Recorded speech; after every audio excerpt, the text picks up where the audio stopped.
Today, I'd like to talk a little bit about dichotomy and integrity. I think it may be apparent from listening to me that I have two very different sides to my psyche, especially when it comes to men. And it's been quite a journey to balance them out. So let me tell you about my dark side.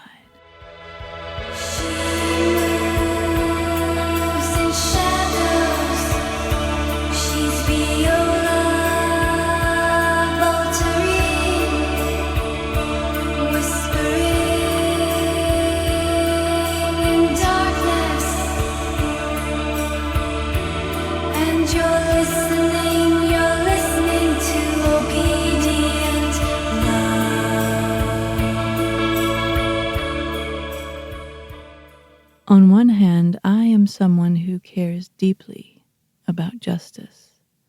From as young as age 5, the fact that humans can sometimes be bad to one another came as a shock to my system. I could not wrap my head around it then, and I still can't. It just seems like a given to me that we should be taking care of one another on this planet and not doing things that make the others' lives hell. I hold a firm belief that every human being, without exception, comes into the world deserving food, clean water, shelter, and community, just by virtue of existing. And it is our duty, just by virtue of existing on this planet, to care for each other in this way and provide those things when someone is unable to provide them for themselves, unless that person proves to be a serious and persistent danger to the community, at which point they have forfeited those rights. And even so, we should do all we can to investigate the cause behind their actions and remedy it before cutting them off. And when it comes to our lives and our bodies, I cannot be anything but a staunch proponent of autonomy. No one owes anyone use of their body, nor the labor done with it, and no one, absolutely no one, has a right to interfere with another's autonomy. Our bodies, and our choice in how we live our lives, are ours alone. From a sexual standpoint, this means no one should ever engage in any sexual activity if or when they are not into it. No one has the right to pressure them or force them to do so for any reason. Period. No exceptions. This is why autonomy is the number one pillar of Gynarchy. At my moral core, I am just, caring, loving, generous, and protective. This is something I cannot change about myself, even if I try. My truth will always push me in the direction of ethics and care for others. Taking advantage of those who are vulnerable would make me feel physically ill. But there's another side to me that I also have been unable to change. And that's my dark side. My shadow side. On the other side of the coin of being caring and just are two aspects of me that surface and are held in check by my core morality. The first is righteous rage. When someone goes against my core moral code, I feel furious, and that fury leads to fantasies. For example, I dream of castrating male rapists, not just having it done, but being the one who gets to do it. I think about it in vivid detail. The razor cut of the scalpel, placing testicles and sometimes even penises, one at a time into a jar as a display on my shelf. I imagine the look of the sexless Ken doll in front of me when I'm done. And these fantasies bring me a sense of joy and excitement. When men begin to act as if they are somehow superior to us and they denigrate women, my urge is automatically to flip them on their head psychologically and debase and humiliate them. Something deep inside me wants to wreck their egos in such a devastating way that they hit rock bottom and experience enlightenment. I want to grind them into the ground until the only way out is samadhi, total experiential realization of cosmic consciousness. I want to make them suddenly come to terms with the fact that they are not special, but just one sensing organ of a larger organism. I want them defeated and humbled. In this way, I take on the role of a classical guru who calls you out on your delusions. I do this in so many small ways every day, and believe it or not, it comes from a place of love. Because allowing yourself to be run by your ego only creates pain and isolation. I want better for men. Beyond my fantasies of violent revenge against the immoral and humiliation of the denigrators, I also have an irresistible desire to play with those who like certain games of power. Because to me, power is nothing more than play. I sincerely believe that the natural state of the universe is non-hierarchical and rhizomatic. Humans invented hierarchy as an unnatural superimposition in order to find new ways to play with one another, or to prove their relevance when they're feeling irrelevant. Those who take it too seriously lose discernment and become dangerous and toxic animals rather than fully conscious, thinking beings. So my dark side likes to play with willing and eager playmates. The drama and dance of power are intoxicating, and when I find a complementary partner, I get very high on the game. For those who long to feel helpless, I want to take them to that place. I will strip them of all power and take it all on myself. I will give them a focal point of power in myself to depend on so they can fully feel their surrender. For those who want to find resilience in endurance, I will give them trials to endure, pains that have to be survived.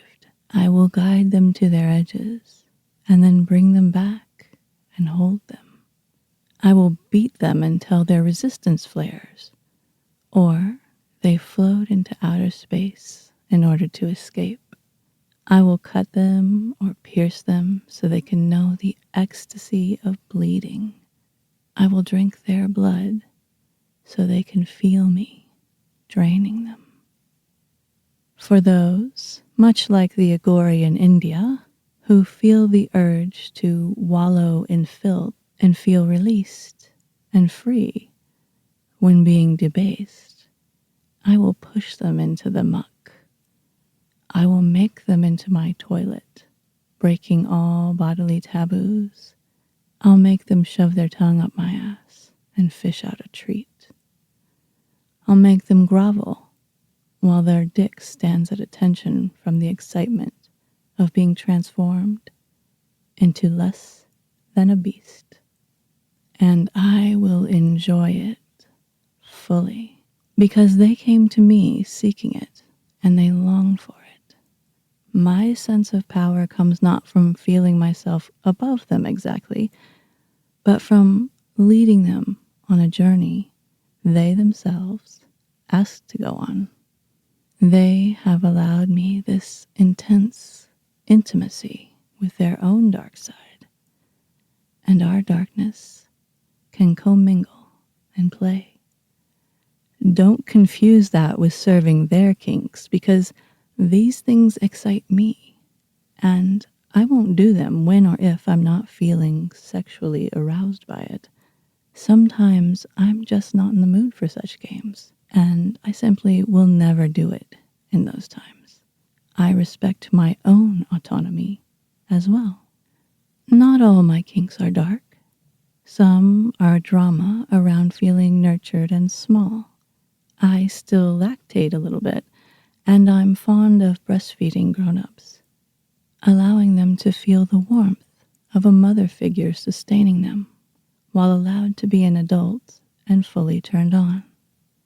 It's fun to hold a man's cock while he suckles and feel it grow in my hand, or allow him to rub against my thigh in moments of innocent eroticism and kiss him sweetly on his forehead.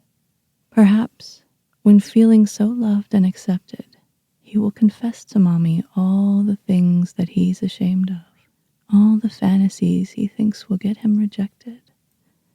And I will hear them out and purr with sweet approval at how imaginative he can be.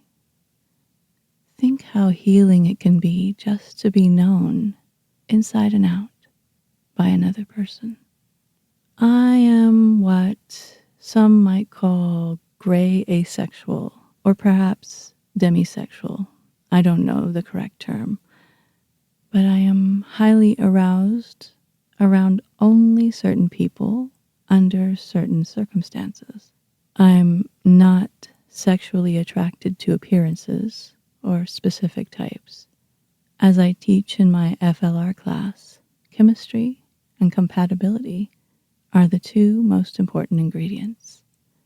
And kink compatibility is important in my world if I'm to be intimate with someone.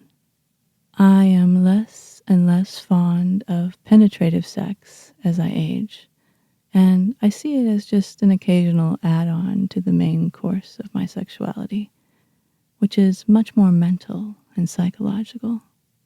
And to be honest, vanilla sex holds zero interest for me. One might see the things I do to men and think I tend towards abuse or toxicity, but I have always had my moral core to act as my counterbalance. My dark, shadowy side makes me more accepting of others' peculiarities and gives me an outlet for emotions that some may label as negative. I can use my experiences to alchemize my fury at the injustice in the world so I don't implode or act out inappropriately. My moral side prevents me from wandering into harmful territory and doing real damage to my fellow creatures, especially those darling human beings who only enjoy the vulnerability and surrender of being with me and have done nothing to deserve violence or hate. I pride myself on my integrity in adhering to my values of autonomy, even when, through play and these deep psychodramatic rituals, I dance in the arena of violence and degradation. It is violence without force, and degradation without coercion or exploitation. These distinctions remain important to me, and I would want to be called out on any hypocrisy. I can go into the dark, perverse, unknown waters with you and push you past fear and resistance, and I am able to do it with love and understanding. The inexperienced might ask, how can you say you love or respect men when you literally piss on them? How can you say Gynarchy is not abusive when you beat men with whips and canes? And my answer to that is that I would never force someone to be pissed upon, nor would I beat someone who did not crave being beaten. And when the beating is done, they return to being worthy, valued, appreciated members of my community. The rituals are constructed and controlled and do not reflect on their importance to me as someone I care for. In my life, at the hands of abusive men, I was forced into many moments of complete helplessness and surrender. It destroyed and deconstructed me, and I healed and reconstructed myself. What I found in the experience, psychologically and spiritually, was so valuable that if it could be achieved without force, it would be the most precious gift anyone could ask for. For me, I found strange magic hidden under pain and degradation, the incredible perspective, the total empathy, resilience, and the skill of silencing the ego. But it was never by choice. If I can lead others to it by choice, with full consent, guiding that journey in an ethical way, I consider it a great service. I sometimes think of the musical Tommy, where he emerged from being deaf and dumb to try to lead others through a similar experience, to awaken in them a more meaningful point of view. It will work for some, and if it can be done, I wish to do it. It can change you forever, and for the better. I love and respect submissive men for their ability to transcend the noise of their ego and for their drive to serve without reward. Those are their natural tendencies once they work out who they really are. Submissive men are both stronger and more giving than typical men. And many submissive men do enjoy having the ego blazed out of them with the fire of ritual and play, because the ego kicks and screams when you try to quiet it. The ego is an armor that can be hard to remove. But once you do, even for a while, you are able to relax into your truth and get in touch with your better, less self-involved, more authentic self. If it takes extreme measures to have those moments of peace and revelation, I can facilitate that, so long as it brings me closer to joy and the buzz of erotic energy that moves me to work toward my vision. In other words, we must both want it. So perhaps this sheds some light on the ability to live with internal dichotomy, but in absolute integrity. With the checks and balances of a solid moral compass, one can be trusted to go into the darkest places and hold others through intense vulnerability. No dominant woman can act without doing harm if they do not find this stable balance. Just like submissive men must find the balance between self-worth and vulnerability, between strength and surrender. We must know and embrace our shadow so we can offer light, pleasure, and safety. Another rather glaring point of confusion some have expressed is the question of whether my sexual proclivities, fantasies, and rituals are considered an integral part of Gynarchy, or FLR. And the answer to that is no, not really. The sexual rituals, if any, of any given Gynarchic hive or a female-led relationship must be left to the Gynarchists or the partners in the relationship. Sadomasochism and kink are not a requirement for successful Gynarchy. The central point of Gynarchy is that women lead and men serve their needs and desires. Pretty simple and flexible. If some of us happen to desire a bit of perversion and kink, then those drawn to our particular hives will likely also be perverted and kinky. I would think that other like-minded individuals would find my kinkiness to be icing on the cake, while those with other ideas would be scared away and look elsewhere for their perfect fit.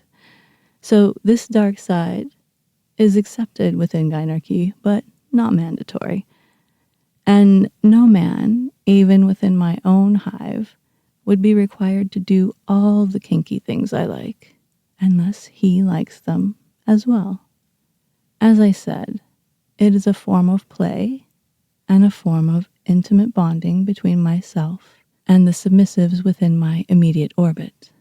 You will sometimes see me downplay it in order to remove Gynarchy from the realm of pornographic fantasy so that it can be viewed practically.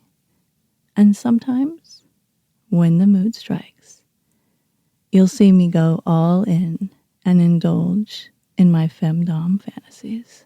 But the sexuality is only tangentially relevant to my central philosophy, which works with it or without it. Do you have a dark side that loves to be indulged? Are you able to understand the necessary balance between your moral, ethical core and your flights of fancy into consensual violence and degradation? Do my fantasies appeal to you, or do they disturb you? I'm always curious to know what you think.